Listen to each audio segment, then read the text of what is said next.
Daniel, ele foi deportado, chega na região da Babilônia, longe da sua pátria, longe da sua cidade natal, longe do país de origem, porém não longe de Deus.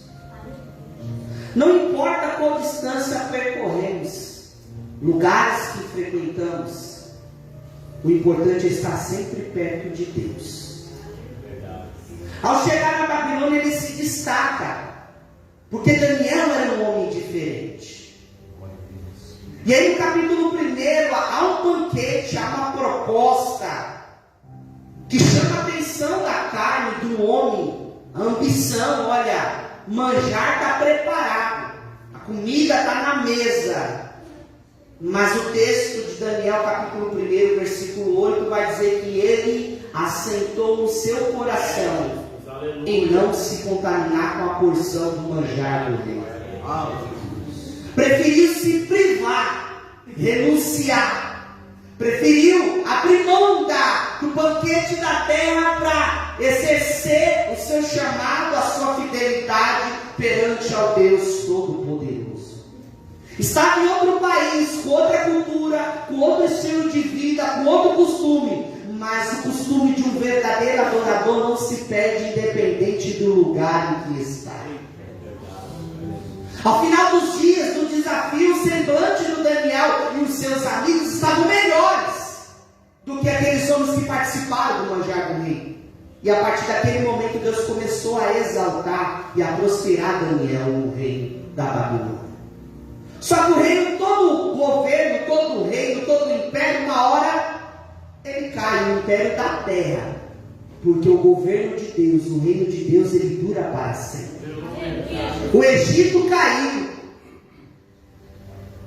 a Assíria caiu, Babilônia também vai cair. E Daniel, ele vai transitar pelos reinados e pelos impérios, sempre com a mesma postura, interpretando o sonho, trazendo a revelação de Deus para o governo ou para o governante que estava presente no momento. Na fornalha ele não estava presente, como também na cova a gente vai perceber que os amigos dele também não vão estar. Mas o interessante de tudo isso, antes de nós entrarmos dentro do texto, é que independente da situação, Daniel permaneceu o mesmo. Os anos se passaram, os governos foram trocados, só que a postura de Daniel permaneceu a mesma. E se eu fosse aplicar algo para você nessa noite, através dessa introdução da mensagem, eu diria algo para você: não muda com o tempo. Ou não se perca com o tempo da vida, porque o tempo passa e as pessoas mudam. Uma hora está na igreja, outra hora está no mundo. Uma hora quer Bíblia, outra hora quer outra coisa. Uma hora escuta hino, outra hora adora a Deus, outra hora está escutando música secular. Mas a gente percebe que com a vida e a rotina de Daniel, ele permaneceu mesmo diante dos reinados. Tinha propostas, tinha oportunidade de deixar o Deus Todo-Poderoso, mas ele em nenhum momento ele trocou a proposta pelo propósito. Em nenhum momento você vai ver Daniel trocando o momento passageiro pelo propósito eterno. E aí o texto vai dizer que Babilônia cai. Um novo império se levanta, porém a corrupção predomina. A ambição predomina no coração dos governantes. Quanto mais poder, quanto mais autoridade que o rei ou o governante tem, mais ambicioso, mais corrupto ele se torna. Principalmente aqueles que não têm Deus como seu principal governador. Dário, ao perceber que há uma necessidade nisso, ele vai levantar alguns homens, 120 homens, para fiscalizar, para verificar o andamento do seu governo. E entre eles, Daniel é destacado. Porém, todo destaque também gera uma retaliação. A fama de Daniel, apesar de não ser já o reinado da Babilônia, no capítulo 6, a fama de Daniel percorre, porque aquele que serve a Deus, ele também tem uma fama. A pergunta que eu faço para você é: que tipo de fama você tem levado na sua família, no seu trabalho, nas pessoas que convivem com você? Quem olhava para Daniel via: esse homem é um homem de Deus, é um homem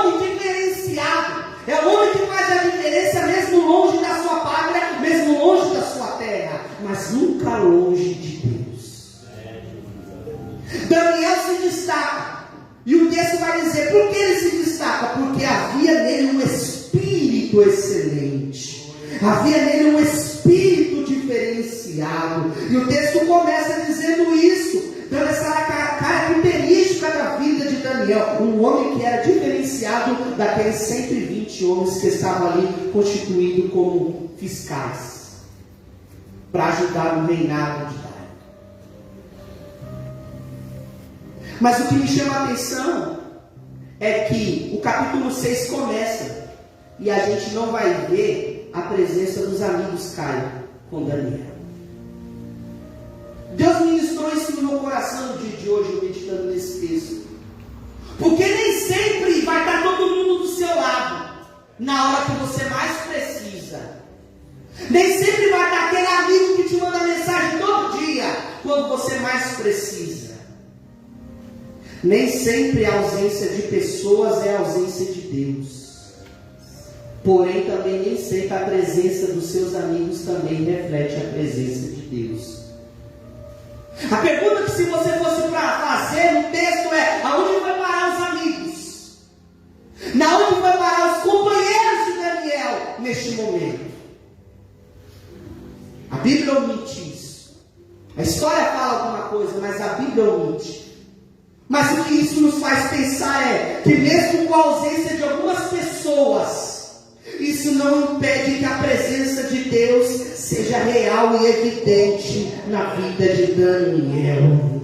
E a primeira lição que eu aplico e aprendo para nós nessa noite é: por mais que as pessoas às vezes estejam ausentes na sua vida, queira que a presença de Deus permaneça com você no trabalho, dentro de casa, dirigindo, trabalhando, andando pela rua. Melhor do que ter a companhia de alguém é ter a companhia de Deus na sua jornada, porque nem sempre um amigo vai poder te ajudar, nem sempre um amigo vai poder solucionar o teu problema, nem sempre o teu amigo vai poder te ajudar como você queria. Mas se você entregar na mão de Deus, andar com Ele, servir a Ele em fidelidade, você pode ter certeza, você pode estar ausente de algumas pessoas na sua jornada, mas a presença de Deus será o suficiente para você viver o milagre da parte de Deus. Estou pregando para alguém aqui nessa noite que talvez esse ano, ou durante a jornada de vida, se frustrou com a ausência de algumas pessoas no caminho. Mas eu tenho uma palavra para você nessa noite. Alguma vez, porventura, o teu Deus se afastou de você? Ficou doente, mas foi curada. A porta fechou, mas Ele abriu. As pessoas se distanciaram, mas Ele está aí, cuidando de você, cuidando da tua casa, cuidando das tuas finanças, cuidando do teu ministério, cuidando do teu sonho. Então a ausência de algumas pessoas não reflete a ausência de Deus. Talvez Deus tire algumas pessoas do nosso caminho, porque é importante a gente vivenciar experiências da parte de Deus. Irmão, deles que prova você tem isso? Vou te dar 2 exemplos, dentro do texto e fora do texto. Primeiro, Abraão. Capítulo 13 de Gênesis. Há uma contenda entre os pastores de Ló e os pastores de Abraão. E aí não tem mais convivência deles estar no mesmo lugar junto. Aí que o texto vai dizer: Abraão solicita para Ló: Ló, escolhe o lugar que você quer morar, habitar. Aí o Ló, ambicioso, vai olhar as campinas do Jordão, bonito, nascente, campos verdejantes, e faz: vou dizer, vou para lá. Aí Abraão disse para Ló: se você escolher a esquerda, eu vou para a direita. Se você escolher a direita, eu vou para a esquerda. Porque eu não tenho problema com você, Ló. É os nossos pastores.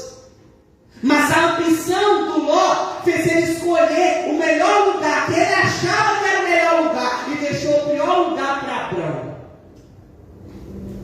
Qual seria a atitude correta de Ló? Já que ele era o sobrinho mais novo, já que ele prosperou através da vida de Abraão, era deixar a oportunidade para o seu tio escolher. Mas ele tomou a frente. Abraão foi humilde nessa hora.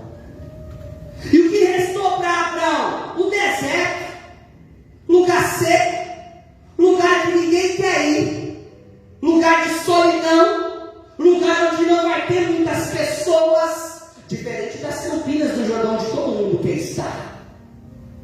Quando Ló se vira e vai para as campinas verdejantes, Ló se depara com o deserto em sua frente. ele e sua família, seu rebanho e seus bens. Mas naquele momento, uma voz brada do céu dizendo: Abraão, percorre os 4 cantos desse deserto onde você está. Oh, glórias a Deus! Você pode estar ausente de algumas pessoas, Abraão, mas eu tenho uma promessa sobre a tua vida. Percorre esse lugar, porque aonde você plantar os seus pés, aonde você percorrer, vou dar a tua semente, vou prosperar a tua geração. Porque é isso, a ausência de pessoas não omite o trabalhar de Deus em nosso favor. Segundo exemplo, Paulo e Silas e Timóteo. Atos capítulo 16, eles estão descendo para a viagem missionária. O Espírito Santo impede Paulo de ir para uma região e manda ele em visão à noite, dizendo: atravessa a Macedônia. E de noite ele atravessa. Ele chega na cidade de Filipos, ele começa a pregar. Lídia abre o coração, abre a sua casa, e ali está a primeira casa igreja estabelecida no texto bíblico. O texto vai dizer que depois, alguns dias depois, na reunião da oração, Paulo e Silas vai orar, e eles encontram uma mulher que adivinha, que dá lucro aos romanos, e eles vão expulsar o demônio, o espírito maligno que assusta aquela mulher. Qual foi a consequência disso? Tortura, humilhação, prisão. Só que o interessante, se vocês observar com cuidado, pastor Reinaldo, no texto, na oração estava Timóteo, Silas e Paulo. Mas na hora de apanhar só estava Paulo e Silas. Cadê o Timóteo? Fala para mim onde foi parar Timóteo aqui no texto. Timóteo se ausentou. E se a gente tem um pouquinho mais de conhecimento, um pouquinho mais de história, por que Timóteo foi ausente aqui na hora de apanhar? Só estava Paulo e Silas. Porque Timóteo ainda estava sendo preparado para o episcopado. Timóteo ainda era novo na fé. Timóteo estava começando a acompanhar Paulo na sua jornada. Se Timóteo apanhasse naquele momento com Paulo e Silas, talvez Timóteo desistiria da chamada. Porque tem um momento certo da gente viver as experiências com Deus. Talvez Paulo poderia perceber: meu, Timóteo estava comigo na oração, Timóteo estava comigo na libertação daquela mulher, Timóteo estava comigo na salvação de Lídia, mas na hora de apanhar o Timóteo se ausentou, na hora de apanhar o Timóteo correu, na hora de apanhar o Timóteo se ausentou. Mas mesmo com a ausência do Timóteo, Deus preparou Silas para estar do lado do Paulo, e toda aquela experiência ia culminar na salvação do carcereiro e de toda a sua família. Você percebe que nem sempre a ausência de algumas pessoas na nossa trajetória impede o propósito de trabalhar de Deus em nossa vida? Então não reclama de algumas pessoas que se ausentaram da tua vida. Deus tem um propósito a realizar com você, através de você. Daniel se destaca, ele está só no meio de 119 homens invejosos que estão fazendo de tudo para prejudicar Daniel no texto. Mas o texto vai dizer que mesmo Daniel sendo fiel, mesmo Daniel sendo homem íntegro, mesmo Daniel tendo um espírito excelente, isso não isentou da inveja, da calúnia, do levante contra ele. Segunda lição do texto está entre os versículos 3 e 9, porque Daniel era um homem de oração, e eles estavam procurando um jeito de querer trazer uma culpa, uma mancha para a história e para a vida de Daniel. Mas o texto vai dizer que não havia culpa nenhuma. Olha o versículo de número 4. Então os príncipes e os presidentes procuravam achar ocasião contra Daniel a respeito do reino, mas não podia achar ocasião ou culpa alguma, porque ele era fiel e não se achava nele nenhum vício e nem culpa. Porque assim, quando nós resolvemos fazer a obra de Deus com excelência, com fidelidade, com integridade, as coisas começam a acontecer contra nós, os invejosos. Aí o inimigo se aproveita da brecha que a pessoa, o ser humano dá para o inimigo entrar, e o ser humano começa a agir contra a obra de Deus, contra o homem de Deus, contra a mulher de Deus. Foi o que esses homens fizeram.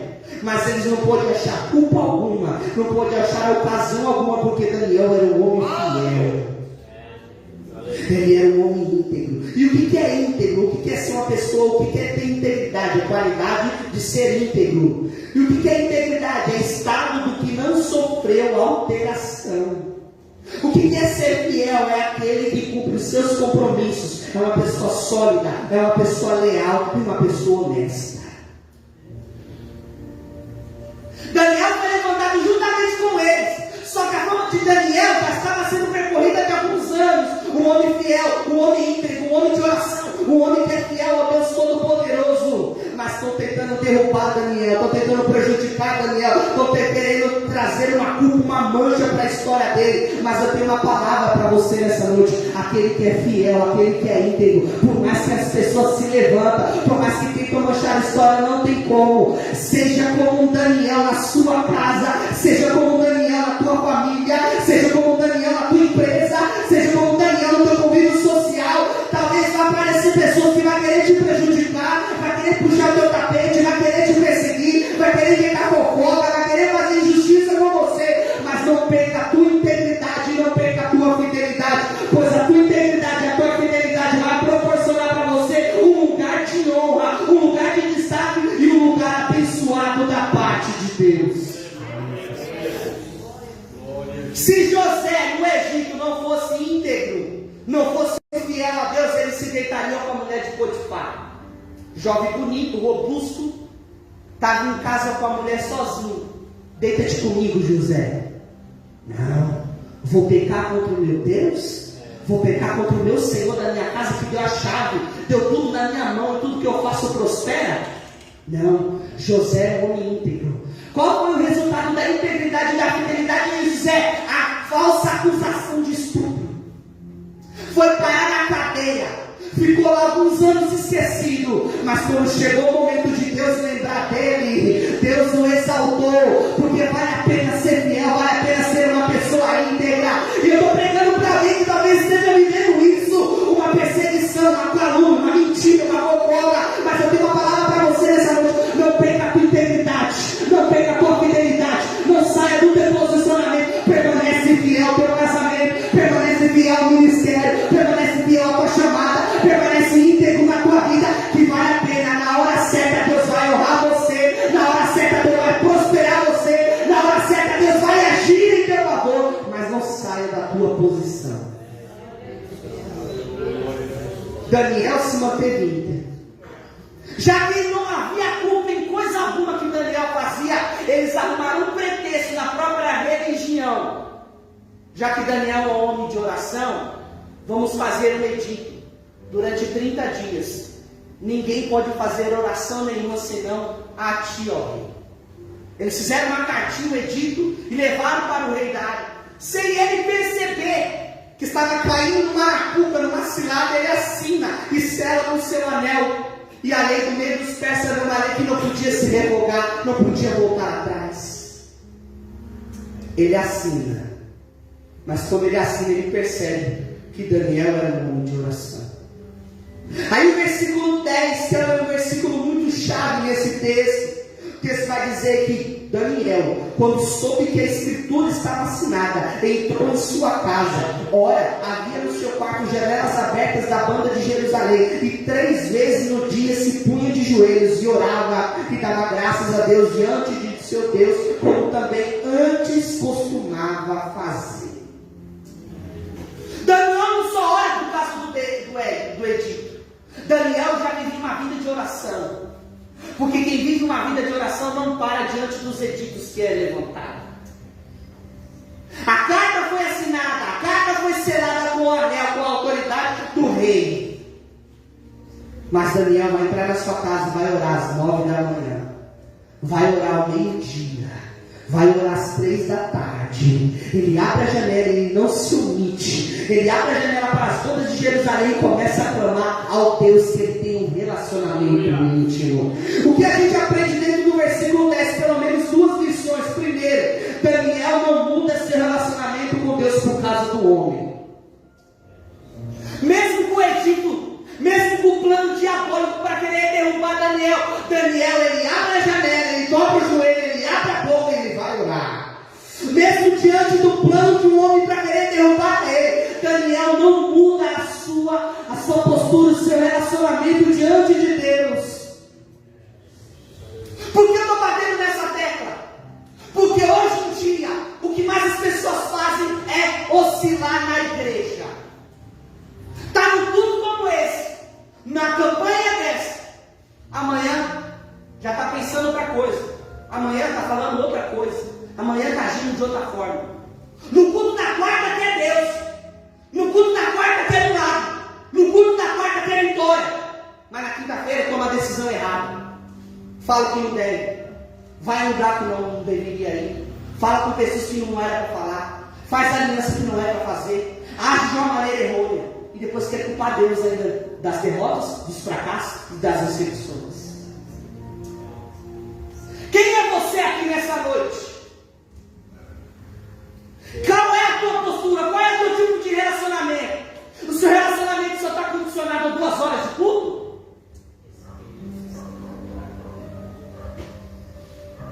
Relacionamento é diário. Relacionamento é mútuo. Relacionamento é recíproco. Você quer vitória, você quer bênção, você quer poder, o que você faz para Deus? Daniel, ele era um homem de oração. E quando o decreto foi assinado, ele não vai parar de orar porque o homem quer impedir. Ele não vai parar de orar porque o homem fez um plano para querer derrubar ele. Não, ele vai continuar orando de manhã, no meio-dia e à tarde. A palavra para você nessa noite é: não muda a tua postura mediante a sociedade, não muda a tua postura mediante as leis, não muda a tua postura mediante os teus familiares, não muda a tua postura mediante as pessoas. Deixa falar o que quiser, deixa fazer o que quiser. O nosso papel é orar. Quem ora tem vitória, quem ora tem poder, quem ora alcança o milagre, quem ora está mais perto de Deus. O problema da nossa geração de hoje é que muda facilmente o seu relacionamento com Deus. Você está vindo nessa campanha pedindo para Deus livramento, cura, milagre, vitória, salvação, libertação. A pergunta que eu faço para você é: se Deus não fazer o que você quer, você muda seu relacionamento com Ele? Se Deus não fazer o que a gente quer, a gente para de vir à igreja? A gente para de dizimar, de ofertar, a gente para de frequentar a escola bíblica dominical, a gente para de vir nas campanhas, a gente para de orar, a gente para do nosso relacionamento com Deus, só porque Deus não deu aquilo que a gente quer? Deus não é garçom teu. Ei, Deus falou não para Moisés, Deus falou não para Paulo, Deus falou não para o próprio seu filho no Getsemane. E nós não queremos ouvir o nome de Deus? Que tipo de relacionamento você está com Deus nessa noite? Qual é o nível da sua intimidade que você tem com Ele? Você muda facilmente porque as coisas não estão dando certo? Vamos inverter a situação. Imagina se Deus mudasse por causa das suas atitudes, por causa das minhas atitudes. Imagine se Deus não fizesse o que Ele faz, se a gente age do jeito que age todos os dias, pecando, fazendo o que é errado, às vezes tentando fazer o que é certo, mas errando às vezes. Imagine se Deus mudasse por conta de nós. Mas aí a gente aprende com a palavra, Salmo 103, versículo 10. Deus não nos tratou conforme os nossos pecados, conforme nós merecíamos. O salmista está dizendo: o tratamento de Deus é diferente do nosso. Ele não muda. Um dos atributos de Deus é a sua imutabilidade. Ele não muda. Se Ele não muda, meu irmão, a gente não pode mudar com Ele. Não é porque as coisas não estão dando certo até hoje para você, você vai parar de orar, você vai parar de clamar, você vai parar de vir na igreja. Continue clamando, continue orando, continue buscando, continue fazendo, continue adorando, continue servindo, continue obedecendo. Uma hora Deus faz, uma hora Deus cura, uma hora Deus vê, uma hora Deus exalta, uma hora Deus dá vitória, uma hora Deus muda a história, mas não muda. 3 vezes ao dia Daniel estava orando. 3 vezes ao dia Daniel estava buscando a Deus, independente do que iria acontecer com ele. Porque tem gente que só ora com interesse. Vou orar para Deus abrir a porta e para de orar depois que Deus abre. Vou orar para Deus me tirar do aluguel, Deus tira do aluguel e para de orar. Vou orar para Deus me dar um carro novo, Deus dá um carro e ela para de orar. Vou orar para Deus fazer isso, Deus faz, e aí as pessoas param. Sendo que a oração ela tem que ser contínua. Paulo vai dizer em 1 Tessalonicenses capítulo 5, versículo 17, orai sem cessar. É o tempo todo. Fale para a pessoa que seu lado e fala o seguinte: qual é o seu nível de relacionamento nessa noite? Qual é, Rogério, o seu nível de relacionamento? Qual é, Obreiro, o seu nível de relacionamento? Pastor, qual é o nível de relacionamento? Caio, qual é o nosso nível de relacionamento hoje com Deus?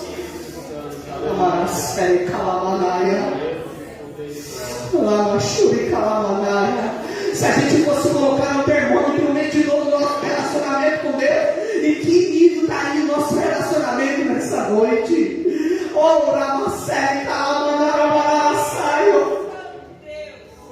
Deus de poder. Segundo ainda a lição do versículo 10, a oração ela tem que ser fundamental. Por que a gente ora quando as coisas pioram? Por que se a gente deixa para orar só quando as coisas, as situações pioram, a crise fica pior? Por que a gente não ora antes? Por que a gente não se antecede na oração? Por que a gente deixa para orar quando não tem mais saída, quando não tem mais jeito, a gente lembra de Deus? Independente do que ia acontecer, Daniel já estava orando, porque era costume dele. Está no texto, eu não estou fugindo do texto, eu estou pregando dentro do texto. Era costume de Daniel orar. O mesmo costume dele de oração, ele não mudou porque um decreto foi assinado. O que nós aprendemos com isso, que a oração é primordial para ter vida saudável com Deus. Vida saudável com Deus não é Netflix. Vida saudável com Deus não é Facebook. Vida saudável com Deus não é Instagram. Vida saudável com Deus é oração e palavra e santificação. Daniel está orando. E o que é oração? Oração é uma aproximação que nós fizemos para Deus através das palavras, do pensamento, das lágrimas. É uma aproximação que a gente faz para Deus. E essa aproximação não é orar, meus irmãos, 24 horas de joelho. Senhor, Senhor, não, não, não. Não que a gente não tenha momentos de joelho, sim. Mas a oração você pode fazer em qualquer lugar, em qualquer momento, em qualquer circunstância.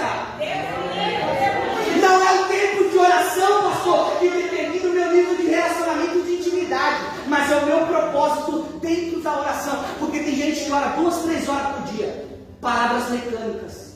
Oração, já que Deus já sabe de qual é salteado. Mas cadê a espontaneidade do coração? O que está faltando na gente é isso. O que está faltando no povo de Deus às vezes é isso.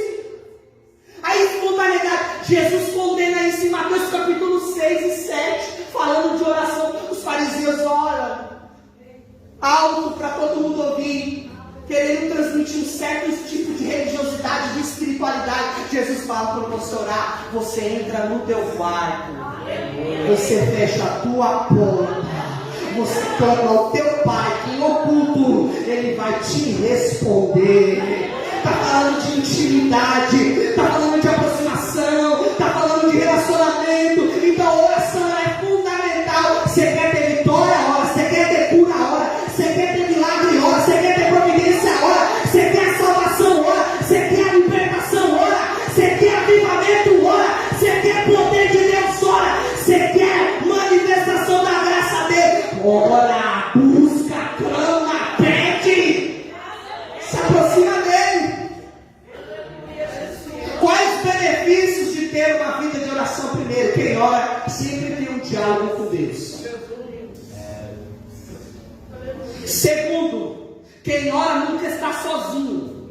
Percebe? Daniel está ausente dos amigos, mas não está sozinho. Porque solidão não é ausência de pessoas. Solidão é ausência de relacionamento. Podemos estar todo mundo reunidos num lugar como esse, mas cada um distante do outro. Percebe que os almoços familiares, hoje as comunhões da família é totalmente diferente. Todo mundo tinha o prazer de conversar, pastor, junto, mas hoje cada um no seu celular. O filho aqui, A filha aqui, marido aqui, esposa aqui. Tem lares que a pai e a mãe mandam mensagem para o filho descer. Olha, o almoço está pronto. Já vou. Tá. O problema da nossa geração é que está todo mundo junto, mas um distante do outro. Então, solidão não é ausência de pessoas. É ausência de relacionamento. Valorize quem está do teu lado. Valorize quem faz parte da tua vida. Valorize quem está com você todos os momentos. Quem ora a Deus nunca está sozinho. Terceiro, quem ora a Deus tem direção. Você não sabe o que fazer? Você não tem saída para a sua situação? Ora. Ora que Deus te dá direção. Ora que Deus te dá um caminho. Ora que Deus te dá uma estratégia. Ora que Deus abre uma porta. Ora que Deus te dá uma saída.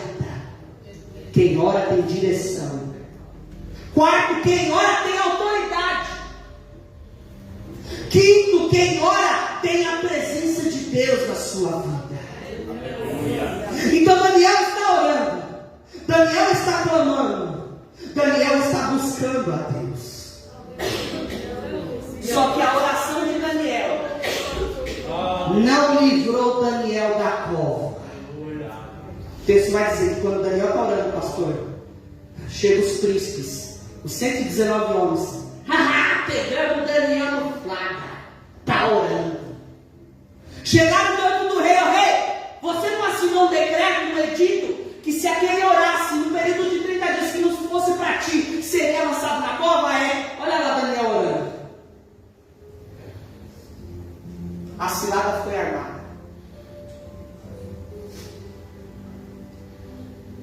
Dário não tinha o que fazer, porque ele assinou a lei. Tentou lutar, tentou conversar, tentou negociar, mas não podia. E ele teve que lançar Daniel na cova. Eu pensando nisso hoje, como Daniel foi lançado na cova? Será que foi pegado no colinho e lançado devagarzinho? Porque os três amigos foram lançados como qualquer coisa dentro da fornalha. É só você ler com cuidado. Capítulo 3 de Daniel. Daniel foi lançado na cova. Mas você não vai ver aqui o leão agindo.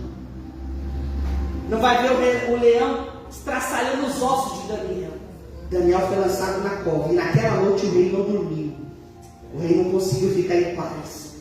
Mas ele liberou uma palavra para Daniel. Daniel, o Deus que você serve é o Deus que vai te livrar. Mas quem ora a Deus tem segurança. Quem ora a Deus tem paz de espírito. Quem ora a Deus não teme o que vai acontecer. A oração não nos livra de algumas situações, mas a oração ela é o combustível para enfrentá-las. A oração não vai te livrar da dor. A oração não vai te livrar da perda. A oração não vai te livrar do fracasso. A oração não vai te livrar da traição. A oração não vai te livrar da calúnia. A oração não vai te livrar da fofoca. A oração não vai te livrar da mentira. A oração não vai te livrar do sofrimento. Mas a oração, Rogério, é o combustível para nós enfrentarmos qualquer situação da vida.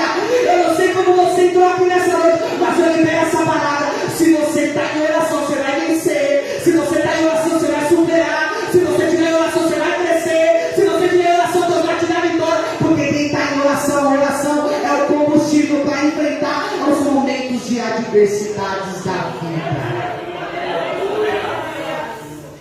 Talvez você entrou aqui enfrentando uma luta difícil na tua casa, enfrentando uma luta difícil no teu casamento, enfrentando uma luta difícil com a educação dos seus filhos, enfrentando uma luta difícil lá no seu trabalho, enfrentando uma luta difícil nas suas finanças. A palavra para você nessa noite é: ora, não para de orar. A oração não vai te livrar do problema, mas a oração será o combustível para você resolver esse problema que tem afetado a tua vida. Aleluia.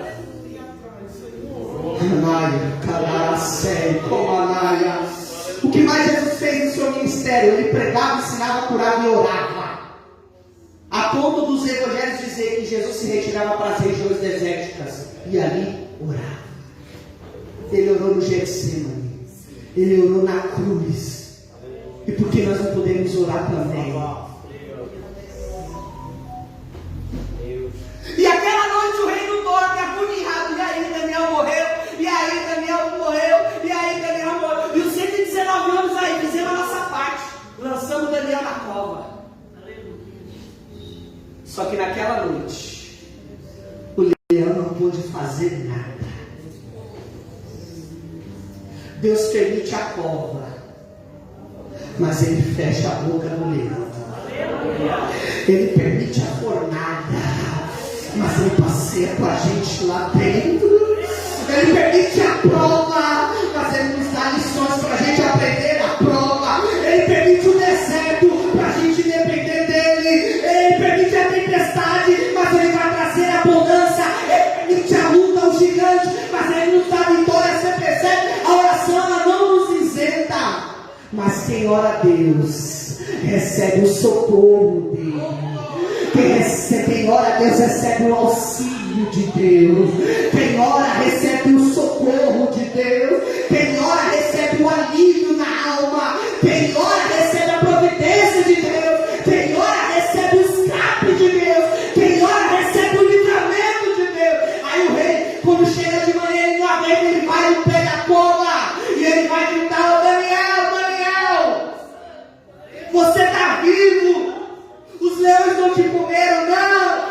Daniel vai responder: "Ó rei, vive para sempre. O meu Deus enviou um anjo que fechou a boca do leão." E eu meditando isso nessa noite nesse dia de hoje, quem ora a Deus, antes de Daniel cair na cova, a boca do leão já estava fechada.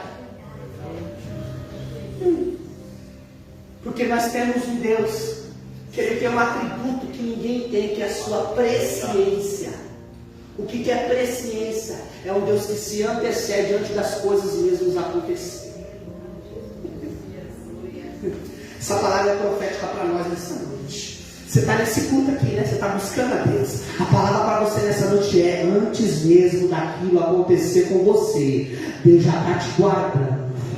Deus já está te livrando. Ele vai permitir a cova, mas vai deixar a boca do leão. Ele vai permitir algumas coisas, mas Ele não vai permitir você morrer. Porque chegou o livramento de Deus. Chegou o livramento de Deus para esta casa. E quando você está aqui, Ele está guardando o teu parente, Ele está guardando a tua família, Ele está guardando o teu pai, Ele está guardando os teus filhos, Ele está guardando a tua casa, Ele está guardando a tua vida. Porque o nosso Deus, Ele é um Deus todo poderoso. Oh, glória, aleluia. Encerra aqui. Quais foram as consequências? Não vai dar para mim falar porque a hora já foi, mas eu só vou falar para vocês. Primeira consequência dessa história: o rei se alegra. Porque toda ação de Deus tem um propósito. Nunca é trazer tristeza, amargura, angústia, não. O propósito de Deus é alegria. Segundo, Deus fez justiça. Daniel não precisou atacar, Daniel não precisou denunciar os homens. Quando Daniel saiu da cova, o rei tirou ele. O texto vai dizer que o próprio rei pegou aqueles homens que fizeram esse edito para lançar Daniel e jogou todos na cova. Você não precisa fazer justiça, você serve um Deus que é um Deus de justiça. Se tivesse tempo para explicar esse termo no hebraico, meu irmão, é muito forte isso. Terceiro, o reconhecimento da soberania de Deus. O mesmo edito que fez agora para Daniel ser lançado na cova, o rei também vai fazer um edito: olha, ninguém agora, todos os homens da terra, temam e tremam diante do Deus de Daniel. Foi feito um edito para Daniel morrer, mas Deus, teoricamente, agora o edito é: respeita esse Deus. E essa palavra para essa casa nessa noite vai ter que respeitar o Deus que você serve, o Deus que você adora. Fizeram mal para te lançar, fizeram mal para acabar com a tua vida, com a tua história, mas o mal que te fizeram, Deus tornou em bem, Deus deu livramento. E o edito é: vão ter que respeitar, vão ter que reconhecer que Deus é na tua vida, que é na tua causa, que é na tua família. Glória a Deus. Deus, aleluia. E quarto, depois de tudo isso, Deus prosperou Daniel. Está no texto no versículo 28. A prosperidade foi durante o reinado de Dário e o reinado de Ciro. Porque quando Deus quer prosperar, é de uma geração para outra, é de tempo em tempo. E eu termino essa mensagem: depois do livramento vai ter dupla honra para você. Depois do livramento vai ter prosperidade para tua casa. Depois de você superar a situação, você vai ser alcançada pela vitória